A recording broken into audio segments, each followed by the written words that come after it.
welcome back to Empower Your English. Yes. It's the deep dive. That's right. As always, we're going to be taking an interesting topic. Yeah.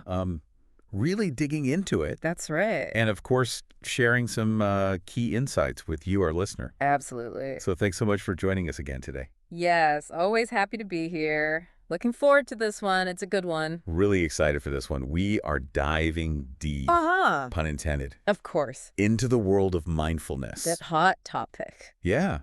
And you've probably heard a lot about it. Absolutely. It's everywhere these days. It is. But we're going to be looking at how it can help you not only feel more present, but actually achieve your goals. That's the key. Yeah.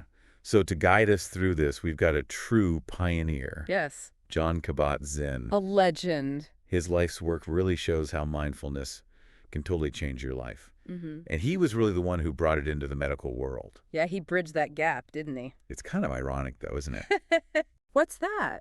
Like, we're always striving for these big things. Yeah. But our minds are often somewhere else completely. It's true. We're not always present. Right. I mean, have you ever been in that situation where you're trying to focus, but your mind is just racing a mile a minute? Oh, all the time. It's the modern condition, isn't it? Or you've got all these goals, but like the everyday stuff just feels overwhelming. Yeah, it can be a real struggle. It makes me think of that quote Oh, yeah? by Thich Nhat Hanh. Have you heard of him? Oh, yeah, of course. He said, "Mindfulness is the miracle by which we master and restore ourselves." Wow, that's beautiful, isn't it? It really is. What do you think of that? Well, it gets to the heart of things, doesn't it? What if the way to achieve what we want isn't about constantly chasing the next thing, but actually about fully experiencing right now? Yeah. That's really what we're going to be digging into today. Exactly, and that's why you're here with us, Right. our listener. Going in. We know you want the important points, the It's- aha moments, That's it. without feeling overwhelmed with information. Yeah, nobody wants that. So today's mission, we're going to cut through the noise. We're going to try to understand Jon Kabat-Zinn's story, how he discovered mindfulness, Right. how he brought it into the medical world. Which is interesting on its own. Totally. And most importantly, how you can use these ideas in your own life. That's the goal, isn't it? Yeah. So let's set the scene. 1944, New York City. Okay. This is where Jon Kabat-Zinn was born. Big Apple. Yeah.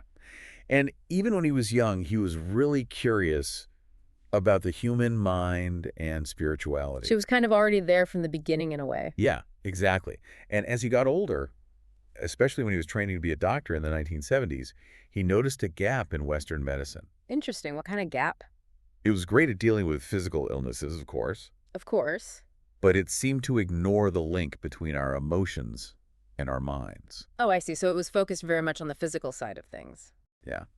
And people were obviously struggling with stress, anxiety, all sorts of mental health challenges. Right, which weren't really being addressed. So Sure. it wasn't that he was against conventional medicine. Right. But he recognized that it was missing something. Yeah. This key element of what it truly means to be healthy. And this led him to explore alternative approaches. Oh, okay. Makes sense. And that's when he discovered meditation and mindfulness. In the 1970s, right? Yeah. And he didn't just dip his toes in the water. No. He went all in. He dove right in. He really immersed himself in Zen Buddhist meditation practices during that time. Wow. That's pretty intense. It was. And this experience became the foundation for all his future work. So it was really transformative for him. Yeah. So he's experiencing all the benefits of mindfulness through Zen. Right. And then he decides to create the mindfulness-based stress reduction program. MBSR. Yeah, the program he's so well known for. Yeah.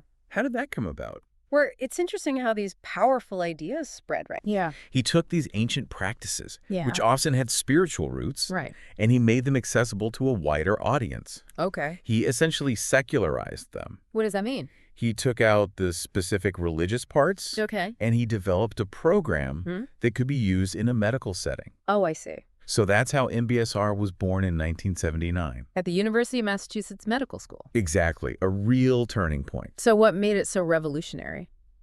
Well, it was the combination of things, you know. Right. It brought together mindfulness, meditation, and gentle hatha yoga. Yoga as well. Yeah. Yeah. But the core idea was to be aware of the present moment Okay. without judging your thoughts or emotions. Interesting.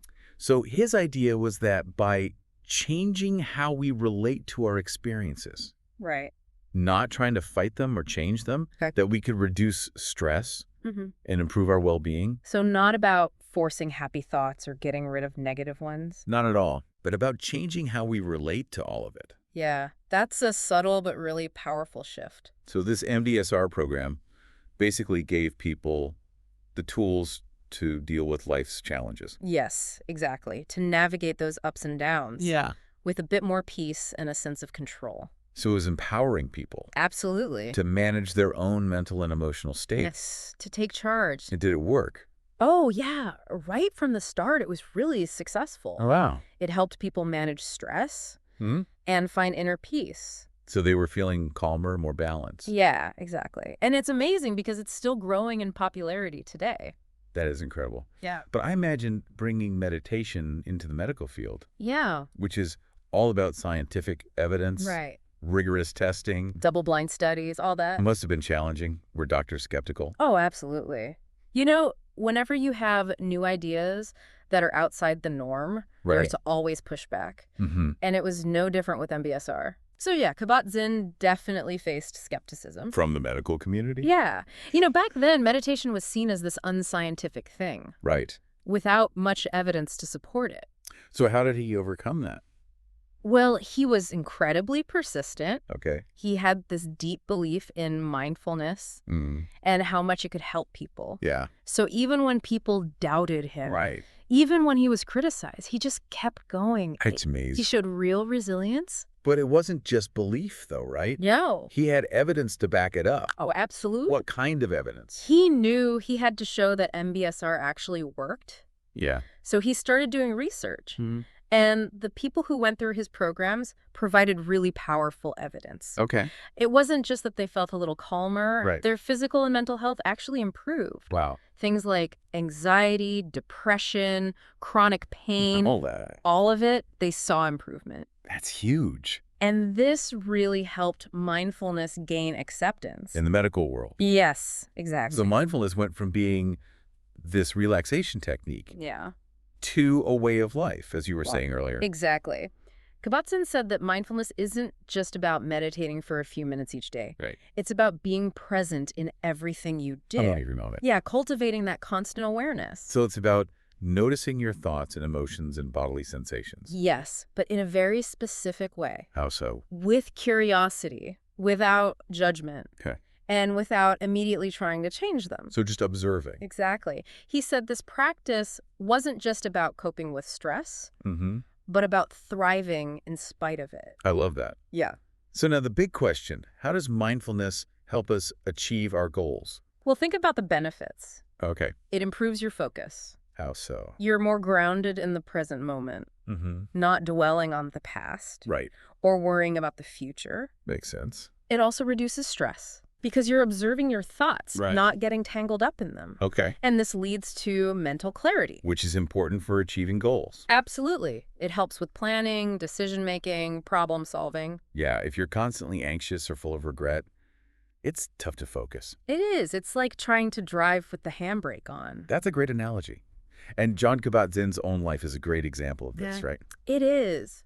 Building MBSR from nothing, facing that skepticism, Yeah. and then achieving global success. Wow. It really shows mindfulness in action. He was focused, resilient. Yeah. And these qualities probably came from his own mindfulness practice. Absolutely. And we touched on this before, but the research also supports this idea. It does. Scientists have been studying mindfulness. What have they found? Well, Dr. Richard Davidson at the University of Wisconsin, Okay. his work has shown that mindfulness can change brain activity. Wow, really? Yeah. Areas like the prefrontal cortex, which is important for attention and decision-making, Right. and the amygdala, which processes emotions. So these are key areas. They are. And mindfulness changes them. It can, yeah. People who practice mindfulness show positive changes in those areas. That's amazing. It's like rewiring our brains. It is. It's like upgrading your operating system. For better focus and emotional regulation. Exactly. And there's also the research at the University of Massachusetts. With the MBSR program. Yeah. Participants reported significant reductions in stress. Okay. And improvements in their well-being. So the research backs up what Kabat-Zinn was saying. Yeah, it's really powerful evidence that mindfulness works. Okay, before we wrap up, let's define some of the key terms we've been using. Good idea. It'll be helpful for our listener. What do we mean by mindfulness, resilience, focus, and intention. So mindfulness is intentionally paying attention to the present moment without judgment. Okay, like Kabat-Zinn facing skepticism about MBSR. Exactly.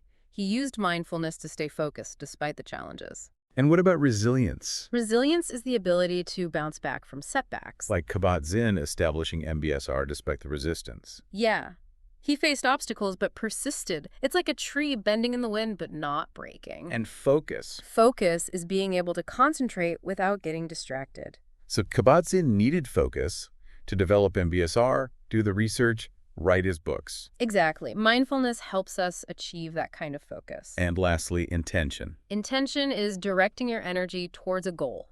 So for Kabat-Zinn, his intention was to alleviate suffering through mindfulness. Yes, and that intention guided all his work. So for our listener who's feeling inspired, what's a practical first step? Just become more aware in your everyday life. What does that mean? Think about your goals, your challenges. How present are you? Do you get distracted easily? Okay, Does stress overwhelm you? I see. Try just 5 minutes of mindfulness each day. 5 minutes. Focus on your breath. Okay. Do a short meditation. Or pay attention to your senses while you're doing something routine. Like drinking coffee. Yeah, notice the taste, the smell, the warmth. What kind of changes might someone notice? You might feel more present throughout the day, Like, more centered, less reactive to stress. And what's important? Just observe without judgment. Okay. These small moments of mindfulness can build up over time. Like planting a seed. Exactly. So Jon Kabat-Zinn has achieved so much. What's his most important contribution? Well, he's a global leader in mental health and well-being. Absolutely. Through MBSR and his teachings. Mm-hmm. He's shown that inner peace and resilience are achievable. For everyone. Yes, for everyone. He brought these practices into the mainstream. And his books have had a big impact as well. Absolutely, especially Full Catastrophe Living. What's that about? It's a guide to living fully in the present moment. Even when things are difficult. Even then, it's inspired so many people Therapists, doctors. to integrate mindfulness into their lives and their work. Wow, that's amazing. So his life really embodies the transformative power of mindfulness. It's not just theory. He lives it. He's living proof that cultivating presence and non-judgment can change your life. And have a positive impact on the world. Exactly. He offers hope In what way? that we can all cultivate inner peace. By being present. Yes, becoming aware of our thoughts, feelings, actions, Living with intention. and embracing each moment. With acceptance and gratitude. Yeah, so his work gives us a path towards well-being. In a world that can feel overwhelming. Absolutely. So, to wrap up this deep dive, Yeah, Jon Kabat-Zinn's life and work show the power of mindfulness. it's more than just feeling calmer It's a way of life. that can help us achieve our goals. So a final thought for you, our listener. Yes. What if you started paying more attention to the present moment? Okay. How would that change how you approach challenges or Mhm. see opportunities? Interesting. Could true mastery start with simply being present? Thank you so much for joining us for this exploration of mindfulness It's been a pleasure. and Jon Kabat-Zinn's journey here on Empower Your English and the Deep Dive. So until next time. We'll be back soon with more deep dives into personal growth, mental well-being, and the power of language. Sounds good. Until then, stay curious and keep diving deeper.